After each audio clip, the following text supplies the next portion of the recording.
एकैछिन आज हामी पूर्णबहादुर मगरका कुरा सुनौँ है।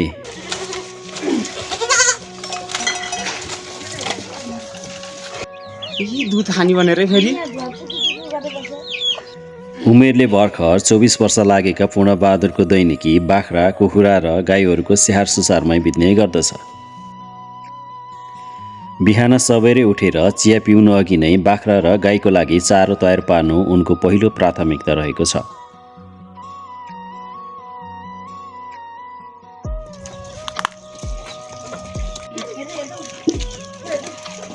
बिहान बाख्रा र गाईबस्तुलाई दाना पानी गरिसके पछाडि आमाले तयार गरिदिएको खाना खाई फेरि बाख्रालाई चराउन जङ्गलतिर लाग्ने गर्दछन्।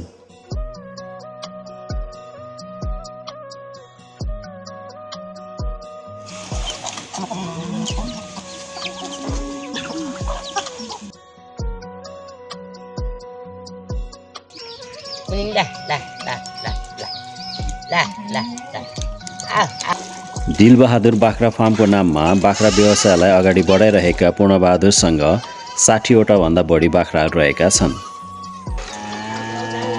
जसमध्ये 24वटा माउ र बाँकी साना ठुला गरी पाठापाठीहरू रहेका छन्। बाख्रासँगै लोकल कुखुरा, हाँस, परेवा पनि उनको घर वरिपरि प्रशस्तै देख्न पाइन्छ। दुना गाई चाहिँ कतिवटा कान्छ? दुईटा मात्रै हो। दुईटाको गरेर बिहान बेलुका कति लिटर हुन्छ? अहिले त 6 लिटर जति हुन्छ। आमा, बुबा, दाई, भाउजू, बहिनीको साथमा व्यवसायलाई चलाइरहेका पूर्णबहादुर दाना चोकरको बढ्दो मूल्यले भने अलिक समस्यामा पारेको बताउँछन्। चरणको बेलामा बाघ, चितुवा लगायतका जङ्गली जनावरले दुःख दिने गरेको बताउने उनी 1 वर्षभित्र 9वटा बाख्रा बाघले मारेपछि भने धेरै नै चिन्तित देखिन्छन्। चर्न जाँदा त्यही वनतिर त्यही बाघहरूको डर हो। त्यही हो, बाघको एकदमै डर छ है। यही घरबाट नि लग्यो अस्ति। घरबाटै लग्यो? बाख्राको लागि घेराबार सहितको बाहिरी खोर बनाउन पाए यस व्यवसायलाई अझ सहज रूपमा सञ्चालन गर्ने कुरा उनले व्यक्त गरे।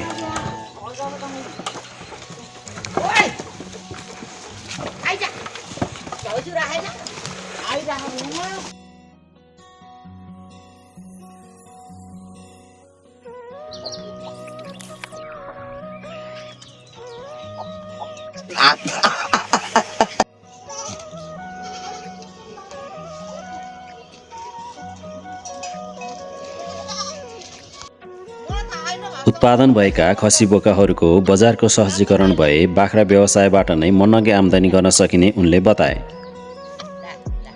त्यही छ, बजारको बिक्री हुन अलिक गाह्रै हुन्छ। बिक्री हुन गाह्रो छ है।